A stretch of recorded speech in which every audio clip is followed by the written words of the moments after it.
তো সপ্তমীর দিন আমরা সপরিবারে চলে যাচ্ছি সল্টলেকের কয়েকটা ঠাকুর দেখতে। আর এখন আমরা গাড়ি করে যাচ্ছি।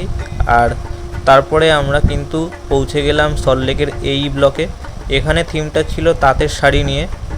আর এখানে কিছু তাঁতের শাড়ি সংক্রান্ত জিনিসপত্র ছিল, মানে তাঁত বোনার যে যন্ত্রপাতিগুলো এগুলো দিয়ে থিমটা ছিল। আর বিভিন্ন রকমের কাপড় দিয়ে কিন্তু থিমটা করেছে। আর এখানে সুন্দর সুন্দর চরকা ফরকা এসবও ছিল। আর এই যে বাড়ির মতো যে জায়গাটা, এখানেই কিন্তু প্রতিমা রয়েছে। আর এই জায়গাটাও কিন্তু গামছা ঠামচা এসব দিয়ে সাজিয়েছে, বেশ ভালো লাগলো।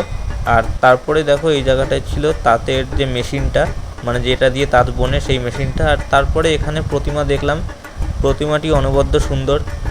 আর তারপরে ছিল আমরা চলে গেছিলাম এইচ ব্লকে এবছর বেতের জিনিস দিয়ে ছিল থিম। বেতের বোনা কুলো ছিল, তারপরে বেত দিয়ে তৈরি বিভিন্ন পুতুল ছিল। মানে থিমটা হচ্ছে পুরো বেতের উপর বেস করে।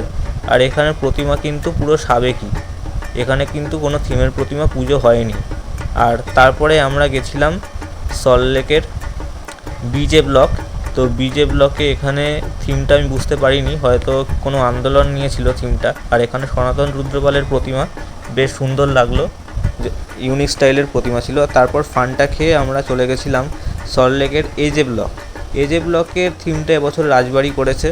আর এখানে কিন্তু সাবেকি প্রতিমা ছিল, মানে রাজবাড়িতে যেরকম আর কি হয়। আর তারপরে আমরা চলে গেছিলাম একটি রেস্টুরেন্টে, সেখানে খাওয়া দাওয়া করে বাড়ি চলে গেলাম।